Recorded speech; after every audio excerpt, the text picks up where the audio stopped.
There's a giant sheep on it, and a tiny little person is riding the sheep. I mean, is there anything more whimsical than that?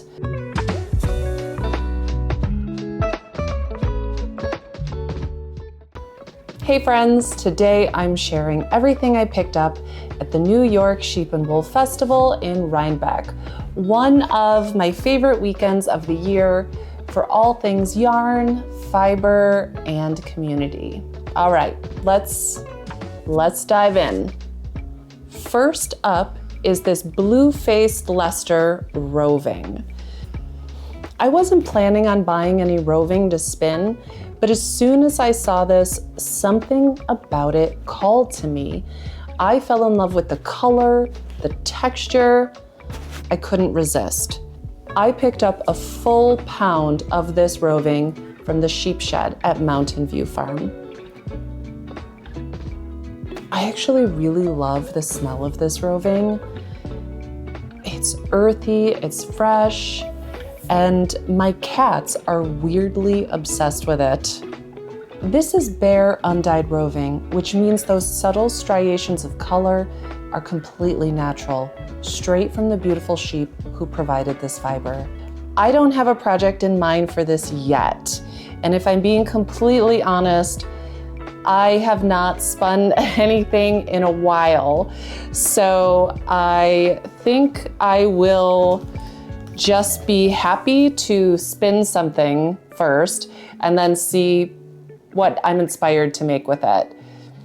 I've been following Junction Fiber Mill on Instagram for a while now, so I was thrilled to finally see their yarn in person. And their booth was packed shoulder to shoulder. The first day of the fest, you couldn't even make your way into the booth.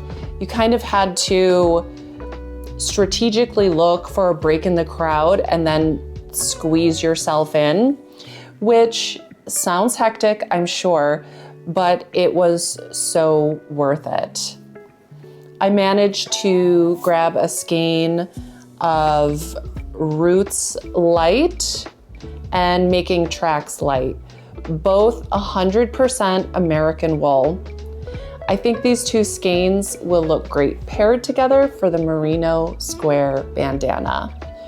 Junction Fiber Mill is a small batch wool processing mill based in White River Junction, Vermont, owned by Amanda and Peggy, who were both absolutely lovely. This colorway is called Day's End. It's a variegated yarn with off-white, coral, orange, and even a touch of blue violet. I'm planning on pairing it with a skein of charcoal. They also had these really cute baseball caps for sale, and in hindsight, I really wish that I had grabbed one, but there's always next time.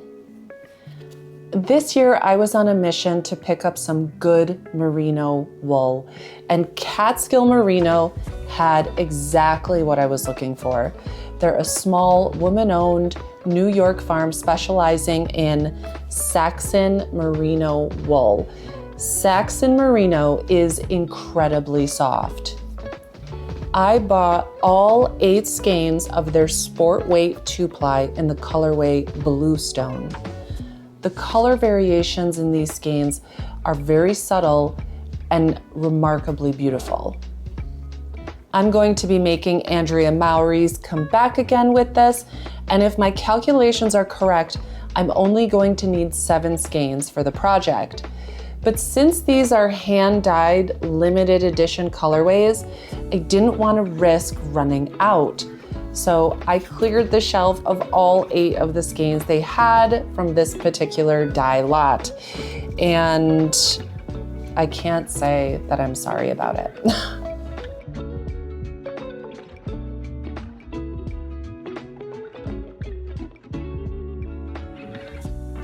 While reading up on Catskill Merino, I discovered that their founder, Eugene Wyatt, is featured prominently in a book called Vanishing Fleece by Clara Parkes, which is a fascinating look at the American wool industry.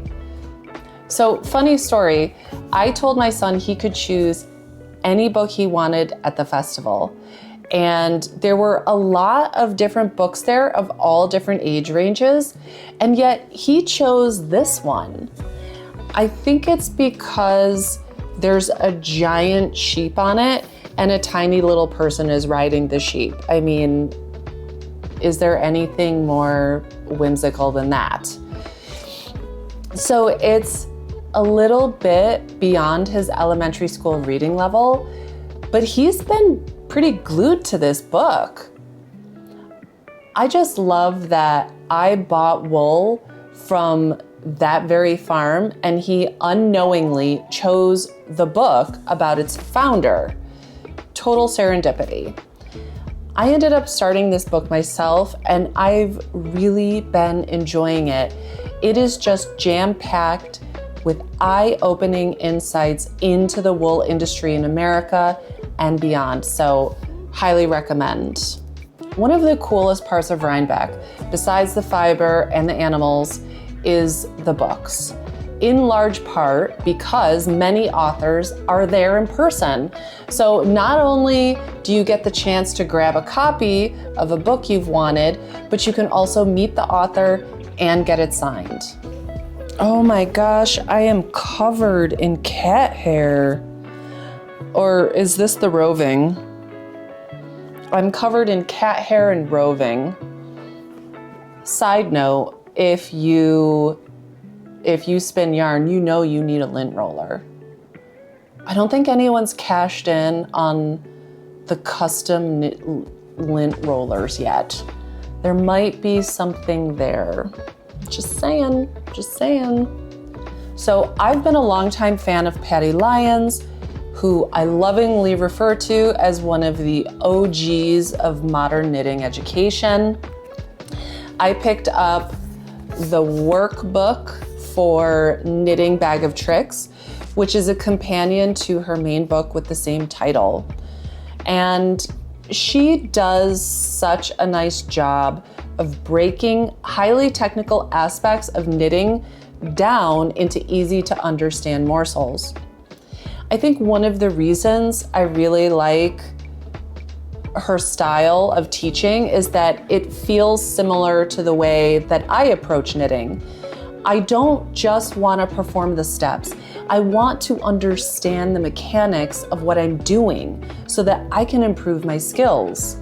And I've always gotten the sense that Patty Lyons thinks the same way. While I was in line to check out, I just happened to be standing right next to Lavanya Patricella, who was there promoting her book, The Brioche Knitting Workshop. And let me tell you, Brioche is having a little bit of a renaissance, don't you think? So there I am, just casually flipping through it, falling in love with the patterns and the layout and the gorgeous illustrations. Like, come on. And I have to say, I really appreciate the level of detail that's been put into this book. It includes technique photos for both continental and English knitters as well. So double whammy. Lavanya herself was so cheerful and kind, and of course, I was more than happy to bring a copy home with me. Of course, I couldn't leave without the newest issue of Laine magazine, the gorgeous Finnish Fiber Arts publication.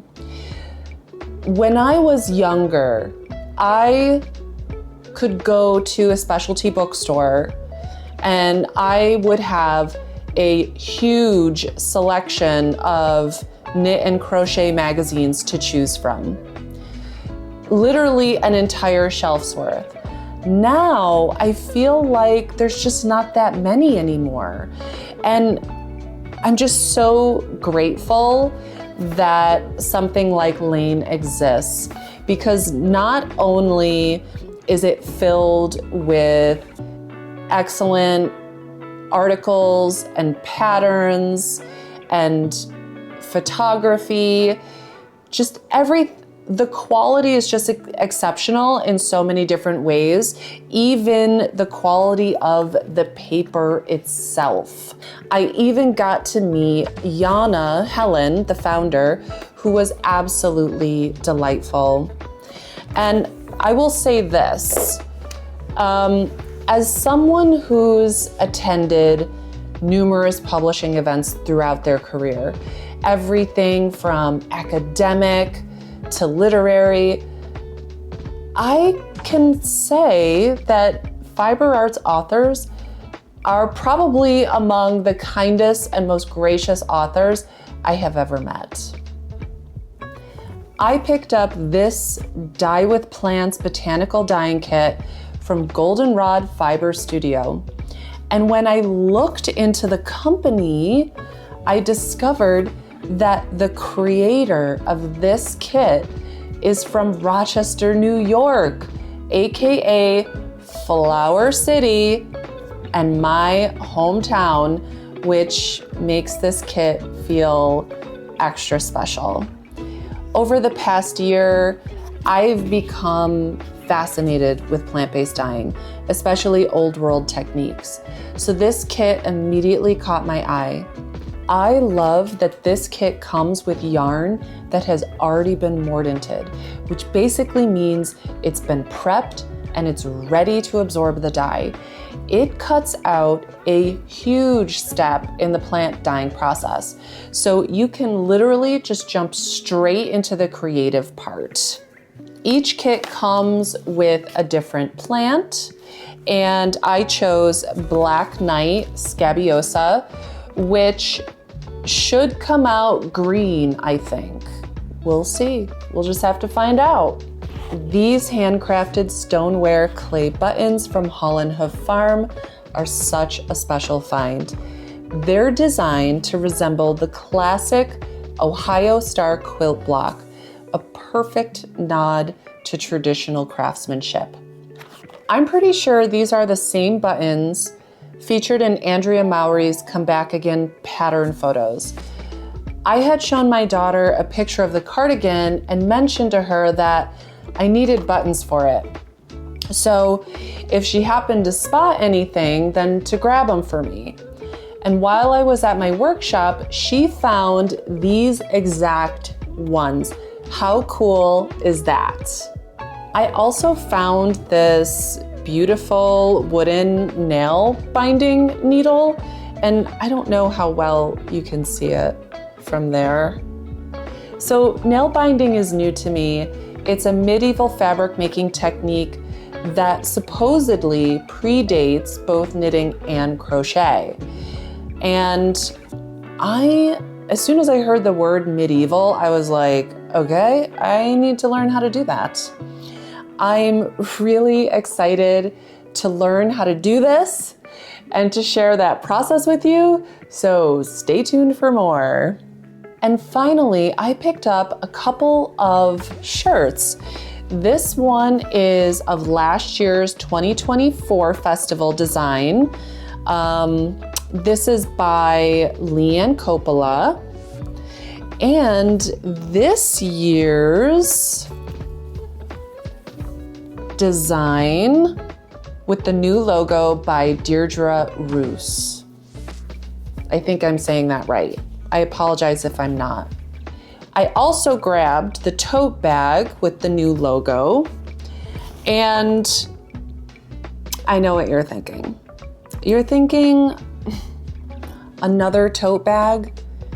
Do you really need another tote bag? And the answer is, I really think I need this tote bag. Let me explain.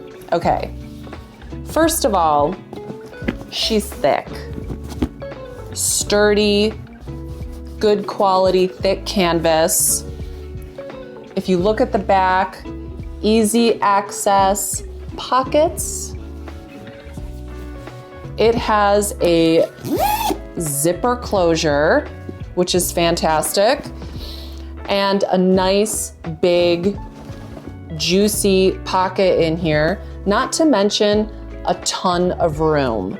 So this was really awesome to have for shopping And this will also be really great for a nice big project bag and even yarn storage. I also picked up a little drawstring project bag. I have a million of these, and would you believe it? I use them all because that is how many whips I have. And that is a whole topic for another video because dare I say, have too many? Is that possible? I don't know. Okay, I'd like to give an honorable mention to all 48 strands of yarn from my indigo dyeing workshop. So I can do one of two things with these, and maybe you all can help me with this. I can either wind these up and keep them as references for future dyeing projects, or I can make something with them. Maybe a granny square or a panel on a log cabin sweater project. I haven't decided yet, so let me know what you think I should do. So that's everything from this year's New York Sheep and Wool Festival haul. If you've ever been to Rhinebeck, let me know in the comments who your favorite vendors are and what you found. I have been seeing so many cool things I missed online that I definitely want to check out next year. And if you haven't been yet, I hope this gives you a little taste of the magic. Don't forget to like, subscribe, and check out my other videos for more behind the scenes looks from the festival and my upcoming projects. Bye.